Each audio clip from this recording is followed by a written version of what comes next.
Matius 19 ayat 9. Tetapi aku berkata kepadamu, barang siapa menceraikan istrinya kecuali karena zina, lalu kawin dengan perempuan lain, ia berbuat zina. Jadi kalau ada suami ataupun istri itu menceraikan teman-temannya, menceraikan pasangannya, lalu dia kawin dengan perempuan lain, dia berzina. Dan itu menjadi dosa. Gitu. Jadi bukan masalah yang mana yang jodoh. Nah, perbuatan kamu ini dosa atau enggak?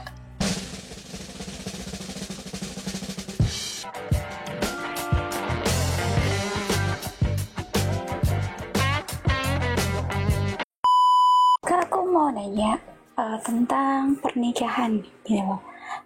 Kan dibilang apa yang telah dipersatukan Tuhan tidak boleh diceraikan oleh manusia. Berarti kalau sudah menikah berarti sudah jodoh. Bagaimana dengan orang yang berpisah lalu menikah lagi? Sebenarnya jodohnya yang mana, Kak? Misalnya dia 2 kali menikah, yang pertama atau yang kedua? Iya. Jadi yang sebenarnya jodohnya mana? Dia berpisah itu karena apa dulu? Kalau dia berpisah karena berzina, ya beberapa gereja mengizinkan itu, tapi beberapa gereja sering menyebutnya dengan pembahasan pernikahan. Ya, coba kita lihat ya. Kita lihat ayatnya ya di dalam Matius 19 ayat 9. Tetapi aku berkata kepadamu, barang siapa menceraikan istrinya kecuali karena zina, lalu kawin dengan perempuan lain, ia berbuat zina. Jadi kalau ada suami ataupun istri itu menceraikan teman-temannya, menceraikan pasangannya, lalu dia kawin dengan perempuan lain, dia berzina. Dan itu menjadi dosa. Gitu. Jadi bukan masalah yang mana yang jodoh. Nah, perbuatan kamu ini dosa atau enggak? Gitu. Ya. Jadi bukan yang mana jodohnya, tetapi dia melakukan dosa atau tidak. Misalnya nih, kamu nih udah menikah nih sama laki-laki. Nah, laki-laki ini menceraikan kamu untuk nikah dengan perempuan lain. Nah, suamimu itu berdosa. Gitu. Ya. Jadi bukan masalah yang mana jodohnya. Yang mana jodohnya itu bergantung kepada kesetiaanmu dengan suamimu. Gitu. Jadi gitu ya. Jadi bukan tentang yang mana jodohnya, tapi tentang kamu mengikat pernikahan itu benar nggak atau enggak, benar atau enggak. Kalau benar, kamu tidak akan menceraikan istrimu atau menceraikan suamimu. Tapi kalau dia nggak benar, dia akan bercerai dan menikah dengan perempuan atau laki-laki lain, yang dengan demikian dia menjadi berzina atau berbuat zina. Gitu. Dan seandainya dia sudah gini nih, kamu punya suami, lalu suamimu mencerain kamu, ya, lalu dia berpisah, lalu dia menikah dengan perempuan lain diam-diam. Nah, lalu kau ketahuan, lalu kalian bercerai. Dia menceraikan kamu atau kamu menceraikan dia, ya. Nah, dia sudah menikah lagi nih dengan perempuan ini. Lalu mana yang sah nih? Dengan yang setelah itu, dengan yang setelahnya atau yang sebelumnya? Ya, kalau yang setelahnya belum diberkati, karena gereja nggak tahu, misalnya gereja itu nggak tahu kalau si cowok ini sudah menikah, itu bisa dibatalkan pernikahannya. Ya, tapi kalau sudah tahu lalu dipaksa menikah lagi, ya pernikahannya itu nggak sah. Tapi kalau sudah terlanjur, lalu kamu dan suamimu itu mau bercerai, maka itu menjadi sah untuk yang kedua. Tapi dia nggak bisa kembali lagi untuk sah. Gitu. Karena perceraian sudah statusnya zina. Gitu ya. Untuk menikah diperbolehkan ya? Kenapa? Atau bagaimana? Untuk menikah lagi, setahu saya kalau sudah menikah tidak boleh menikah lagi. Ya memang nggak boleh menikah lagi, tapi kan ada gereja yang tidak tahu kalau dia itu pernah bercerai. Jadi diberkati begitu aja. Nah, kalau gereja tahu tiba-tiba kalau dia sudah bercerai, lalu dinikahkan atas ketidaktahuan gereja, itu bisa dibatalkan pernikahannya. Gitu. Karena dia berbohong sama gereja yang memberkatinya. Dan yang nikah memang nggak bisa, yang bercerai memang nggak boleh nikah lagi. Itu nasihat Rasul Paulus dalam 1 Korintus. Gitu. Iya, oke deh Kak. Thank you Kak. Oke. Ya. Jadi yang nikah jangan nikah lagi, yang udah bercerai jangan nikah lagi ya.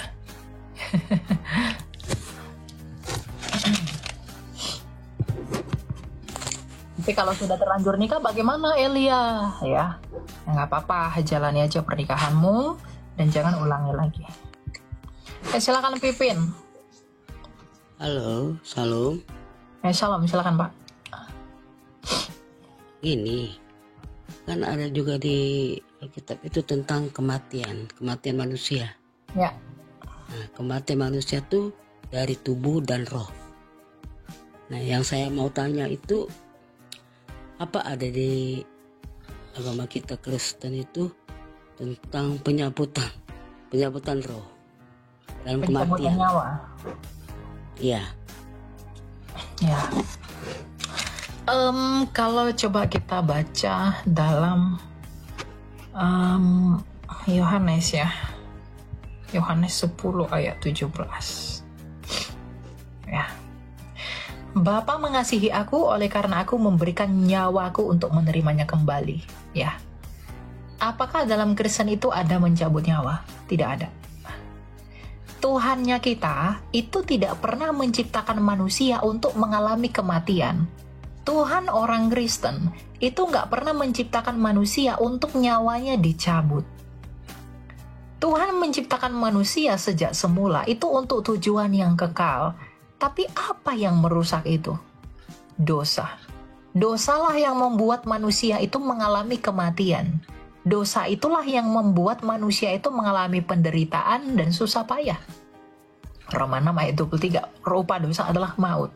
Jadi maut atau kematian itu adalah akibatnya dosa, Pak. Tuhan gak pernah ciptakan Adam dan Hawa untuk mati pada usia 900 tahun. Itu gak pernah. Ya, sejak semula untuk hidup yang kekal. Tetapi yang membuat mereka mati adalah dosa. Nah, jadi kematian dalam kekristenan itu tidak disebabkan oleh karena Tuhan mencabut nyawa, tetapi oleh karena dosa-dosa manusia. Jadi dosa itu yang membuat kita mengalami kematian. Nah, misalnya kalau tubuh saya sudah lemah, misalnya saya kena penyakit, tubuh saya sudah lemah, tubuh saya tidak bisa lagi menopang saya dan tidak bisa lagi survive, maka roh saya akan berpisah dengan tubuh saya yang lemah ini. Nah, itulah kematian. Jadi bukan Tuhan yang cabut, tapi Tuhan izinkan keterpisahan itu terjadi. Karena itu nature manusia ketika dia jatuh ke dalam dosa.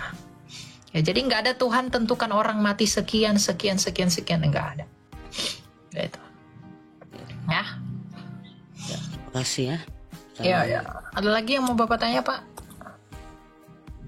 Ini terkadang-kadang kan gini, ada misalkan orang mau meninggal nih ya.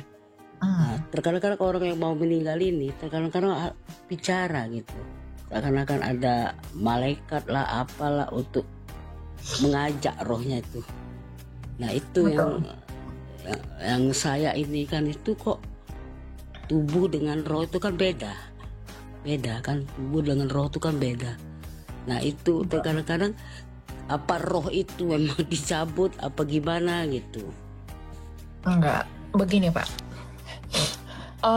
Kalau kita belajar dari kisah orang kaya dan Lazarus, ya, kalau kita baca dalam Lukas itu, dikatakan begini, ketika orang kaya itu mati, dia masuk ke alam maut. Ketika Lazarus itu mati, malaikat itu menuntun rohnya untuk ke Firdaus. Di sisi lain, Rasul Paulus berkata begini, coba kita lihatlah. Kita lihat di dalam Efesus 6 ayat 12 ya. Karena perjuangan kita bukanlah melawan darah dan daging, tetapi melawan pemerintah-pemerintah, melawan penguasa-penguasa, melawan penghulu-penghulu dunia yang gelap ini, melawan roh-roh jahat di udara. Jadi roh-roh jahat nih ada di udara ini. Nah, ketika manusia mau mati, Pak, ada malaikat, kalau dia orang percaya, ada malaikat Tuhan yang akan bersiap-siap menuntun rohnya ini ke Firdaus. Kalau dia tidak percaya, maka rohnya itu akan dituntut oleh roh-roh jahat di udara tadi, Efesus 6 ayat 12, oleh karena dosanya. Itulah alam maut bagi dia, alam Tartarus itu. Ya, jadi kalau kamu tidak percaya Yesus, roh-roh jahat yang di udara ini, itu akan bawa kamu ke alam maut. Karena dia akan menuntut kamu akan dosamu terus. Sedangkan kalau kamu percaya Yesus, malaikat akan menuntun rohmu itu menuju Firdaus. Makanya mendoakan orang mati itu bukan hal yang salah. Karena mendoakan orang mati itu bukan untuk membuat dia masuk surga, teman-teman. Tetapi untuk apa? Untuk memohonkan kepada Allah agar roh orang yang mati ini dituntun dengan cepat menuju Firdaus. Bukan untuk masuk surga atau neraka. Jadi jangan bilang mendoakan orang mati itu adalah hal yang salah atau mendoakan orang mati itu sesat. Bukan, nggak apa-apa. Karena itu tadi, doa kita kepada Allah agar orang mati ini rohnya itu dituntun. Kita memohon belas kasih Tuhan agar Tuhan menyertai perjalanan rohnya ini ke Firdaus. Orang yang percaya. Nah, kalau orang yang tidak percaya, dia akan tertahan tuh di alam maut. Karena ini roh-roh jahat di udara ini dalam Efesus ini, itu akan menggiring dan menuntut dia ke alam maut. Karena dia nggak punya pendamai. Gitu loh. Jadi, malaikat pencabut nyawa itu ada nggak sih? Nggak ada. Di iman Kristen tuh nggak ada. Gitu. Ya? Ya, oke. Ya, makasih ya, Elia. Oke. Shalom. Oke, silakan LW. Selamat malam, shalom. Ya, shalom Kak Elia. Ya, silakan Pak. Baik, saya cuma mau bertanya mengenai pikiran saya mengenai bahasa roh gitu ya. Yang masuk di logika saya, bahasa roh itu adalah pada saat pencurahan roh, itu dimana orang-orang tersebut bisa berbahasa di luar bahasa yang mereka ketahui. Anggap saja di perkumpulan di Timur Tengah tersebut, tiba-tiba ada satu orang yang bisa berbahasa Jawa, berbahasa Papua, bahasa Bali, dan bahasa Indonesia. Karena orang-orang tersebut tidak mengetahui itu asal daerah mereka, sehingga mereka bisa mengerti, bisa menerjemahkan ini adalah bahasa dari Tuhan, bahasa roh seperti itu. Dan juga dibilang dalam Alkitab bahwa setidaknya harus ada yang menerjemahkannya. Saat saya mengikuti KKR waktu kecil, waktu remaja, saya baru teringat lagi flashback, apakah ini yang dimaksud bahasa roh oleh Alkitab. Saat ada pendeta dari luar negeri, itu di sebelahnya pasti ada penerjemahnya. Dia memberikan pesan dari Eropa atau Inggris waktu itu ke Indonesia. Ya, dengan penerjemah di sampingnya. Saya flashback lagi, apakah ini maksud dari Alkitab bahwa bahasa roh itu seperti ini, seperti itu. Bagaimana pendapat Kak Elia dengan pikiran saya yang seperti ini? Ya, bahasa roh itu ada dua pengertian. Ada dalam pengertian glossolalia, ada dalam pengertian senolalia. Ya. Yang terjadi dalam Kisah Rasul 2 itu adalah senolalia. Jadi para rasul itu, coba kita buka ya. Dalam Kisah Rasul 2 ayat 6 ya. Dikatakan begini, ketika turun bunyi itu, berkumpullah orang banyak. Mereka bingung karena mereka masing-masing mendengar rasul-rasul itu berkata-kata dalam bahasa mereka sendiri. Bahasa di sana dialektikos, ya. Nah, mereka semua tercengang-cengang dan heran lalu berkata, bukankah mereka semua orang yang berkata-kata itu orang Galilea? Ayat 8, bagaimana mungkin kita masing-masing mendengar mereka berkata-kata dalam bahasa kita sendiri, yaitu bahasa yang kita pakai di negeri asal kita. Jadi pendatang itu mendengarkan para rasul itu berbicara menggunakan bahasanya mereka. Itu senolalia. Dan yang mendengarkan itu mengerti. Seperti ada kesaksian pendeta Stephen Tong ketika dia menginjili di Rusia, di penjara bawah tanah, dia nggak tahu bahasa Rusia. dia hajar dengan bahasa Inggris, tetapi orang Rusia mendengarnya dengan bahasa Rusia. Nah, itu senolalia. Tapi ada juga bahasa roh dalam pengertian bahasa lidah yang tidak dapat dimengerti. Ya,